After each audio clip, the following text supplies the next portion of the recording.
Lihat dari sisi birokrasi ya, birokrasi Kementerian Koperasi ini adalah kementerian yang tidak mempunyai garis komando ke wilayah-wilayah di bawah. Maksud saya kalau karena Undang-Undang Otonomi Daerah ini tugas fungsi pokok koperasi ini juga diserahkan ke daerah-daerah. Jadi di daerah kalau yang ada namanya kepala dinas koperasi provinsi, kepala dinas koperasi kabupaten, kota, itu bukan merupakan organisasi langsung di bawah komando Menteri Koperasi, tetapi organisasi terpisah di bawah gubernur, di bawah wali kota, di bawah bupati. Nah, sebagai Kementerian Koperasi ini juga karena ini berada di level 3, maka deputinya juga terbatas, sehingga Deputi Perkoperasian itu tahun 2015, pada waktu itu saya masih di PPATK, kami juga mendorong supaya ada pengawasan koperasi. Ada waktu itu Deputi Pengawasan Koperasi dan ada Deputi Kelembagaan.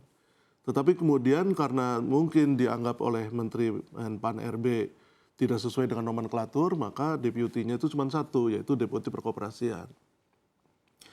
Sehingga ya ini memang kita melakukan kontrol, tetapi satu deputi kan SDM-nya terbatas ya, gitu.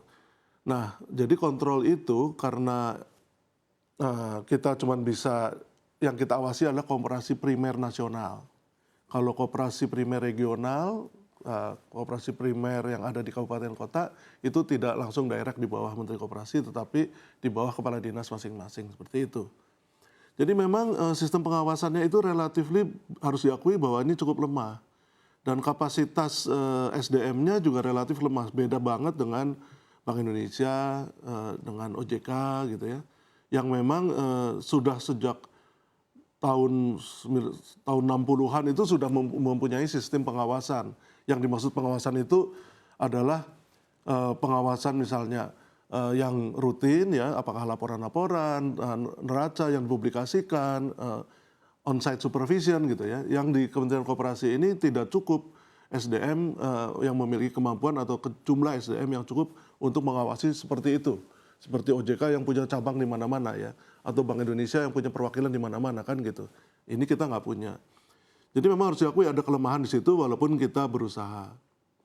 Jadi yang kita lakukan setelah Pak Teten menjadi Menteri Koperasi tentu adalah perubahan pola pengawasan, yaitu self-assessment, karena kita nggak punya tangan ke bawah. Mereka kita minta untuk lapor secara online, kita sediakan platform dan sebagainya. Namun demikian karena koperasi ini juga istilahnya adalah self-regulation organization, SRO, atau dia otonom gitu, ada juga yang memang tidak tidak patuh lah untuk ini, untuk didatangi atau untuk diminta itu ya terlambat begitu, sehingga memang kalau dari sisi pengawasan oleh Kemenkop memang relatif lemah. Karena apa? Karena di Undang-Undang Koperasi 92 atau yang disebutkan di Jati Diri Koperasi itu, pengawasan itu mereka inginnya koperasi itu kan dilakukan dari anggota oleh anggota ya.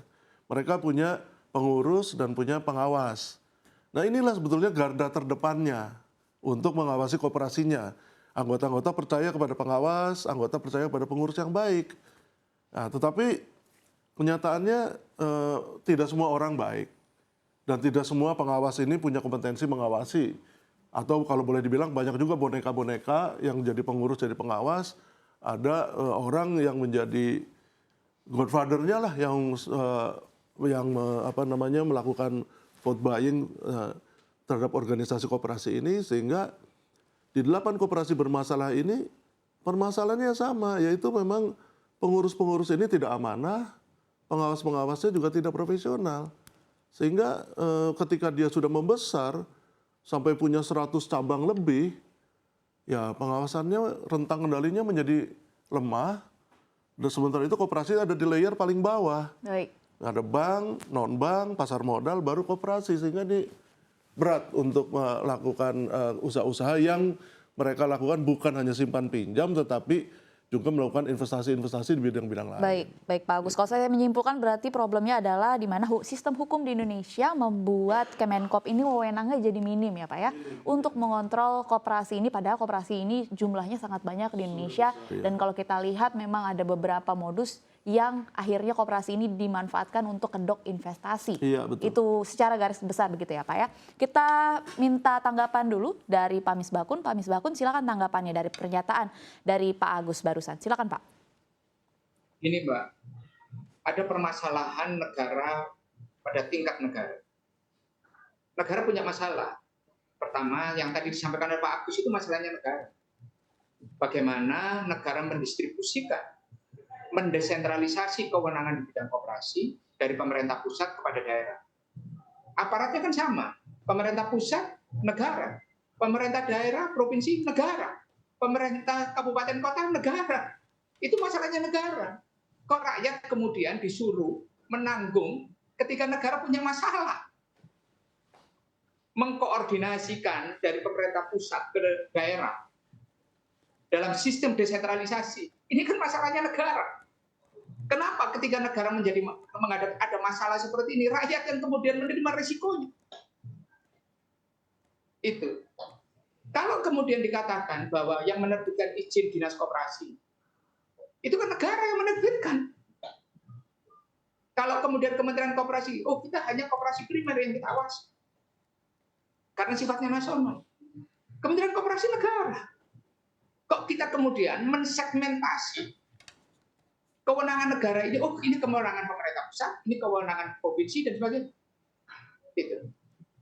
Loh, emang ini planet lain gitu. Gitu. Nah inilah kalau menurut saya berpikirnya sangat parsial.